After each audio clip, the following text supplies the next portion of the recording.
ساری ساری رات کے جناب ایک شغل کی کیفیت، اس سے گریز کرنا چاہیے. زیادہ سے زیادہ لوگوں کو ترغیب دینے کے لیے، تلقین کرنے کے لیے، لوگوں کو آمادہ کرنے کے لیے کچھ وقت اگر درس دے دیا جائے تو کچھ گنجائش نکل سکتی ہے، تاکہ بعد میں وہ اللہ کے کلام کی تلاوت کریں، ذکر و اذکار میں انہماک کریں. اگر وہ تقریر کے بعد لیٹ جائیں اور سو جائیں اور آرام کریں تو پھر کوئی فائدہ نہیں ایسی تقریر کا، ایسے درس کا کوئی فائدہ نہیں. اس دروس کا فائدہ تو یہ ہے کہ ہم اپنی اصلاح کریں، لیکن اگر اصلاح کی بجائے پھر فساد ہی رونما ہوتا ہے تو اس درس کا کیا فائدہ ہے؟ یہ درس سننا سنانا صرف لذت سماعت کے لیے تو نہیں ہے، یہ تو اپنی اصلاح کے لیے، اپنی بھلائی کے لیے، تعلیم کے لیے کہ ہم نے کیا کرنا ہے کیا نہیں کرنا. لیکن ہم درس سن لیتے ہیں، بلکہ بعض مساجد میں تو درس بھی نہیں، ساری ساری رات نعت خوانی پر ہی گزر جاتی ہے. معلوم ہے آپ کو یہ راتوں کی بربادی کا ذریعہ ہے، راتوں کی ناقدری کا ذریعہ ہے، راتوں کی حقیقت اور عظمت کو نہ جاننے کا ذریعہ ہے. جاگنا مقصد نہیں ہے، بات سمجھ لیں کہ جاگنا ہے جی، جاگنا ہے جی، یہ کوئی مقصد نہیں. جاگنا مقصد عبادت ہے، مقصد جاگنا نہیں ہے کہ جناب جاگتے رہیں. آج جاگنا ہے جی، نوجوان کئی کہتے ہیں جی آج جاگنا ہے، اور جاگنا مقصد نہیں ہے، مقصد عبادت ہے. یہ جاگنا عبادت کے لیے، اگر عبادت نہیں ہے، ذکر و اذکار نہیں ہے تو ایسا جاگنے کا کوئی فائدہ نہیں، وقت ضائع کرنے کے مترادف. اس لیے اس وقت کو ضائع کرنے کی بجائے اس کی قدر کرنی چاہیے. اور یہ جو نبی علیہ السلام سے حضرت عائشہ رضی اللہ تعالی عنہ فرماتی ہیں، خود فرماتی ہیں، نبی علیہ فرماتے ہیں کان رسول اللہ صلی اللہ علیہ وسلم اذا دخل العشر الاخر شد مئزرہ واحیا لیلہ وایقظ اہلہ. فرمایا کہ نبی جب آخری عشرہ آتا تو نبی علیہ السلام قبر ہمت باندھ لیتے. دو مفہوم اس کے کیے علماء نے. قبر ہمت باندھ لیتے، مضبوطی سے اپنی کمر کس لیتے تاکہ اتنا وقت بھی ضائع نہ ہونے پائے. کمر کس لو، محنت کرنی ہے، کوشش کرنی ہے، کمر کس لو. ہمارے محاورے میں بھی یہ جملہ استعمال ہوتا ہے.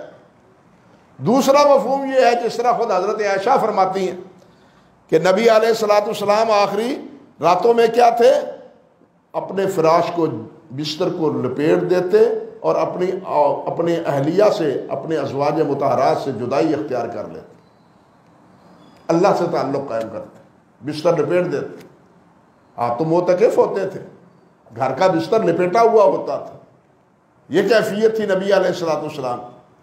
فرماتی ہیں کہ احیا لیلہ، آپ نبی علیہ السلام راتوں کو جاگتے اور وایقظ اہلہ، اور اپنے اہل و عیال کو بھی اٹھاتے کہ اٹھو، یہ راتیں سونے کی نہیں ہیں، جاگنے کی راتیں ہیں، ذکر و اذکار کی راتیں ہیں.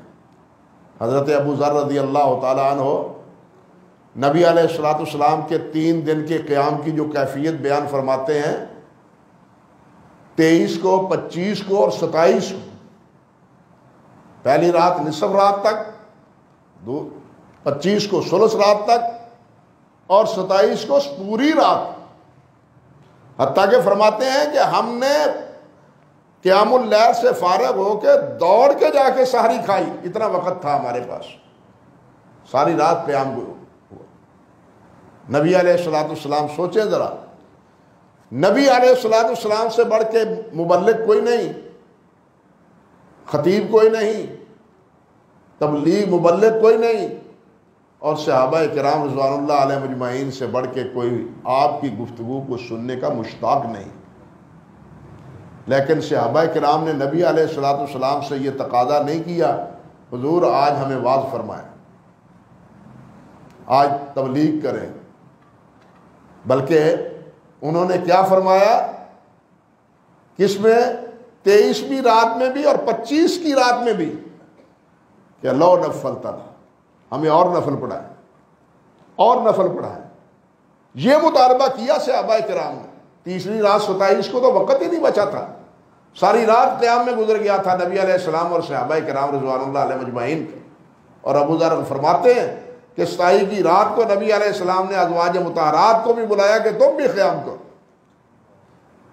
گھروں میں نہ بیٹھو، مسجد میں آؤ، تم بھی قیام کرو. یہ تھا نبی علیہ السلام کا معمول اور صحابہ کرام رضوان اللہ علیہ مجمعین کا معمول.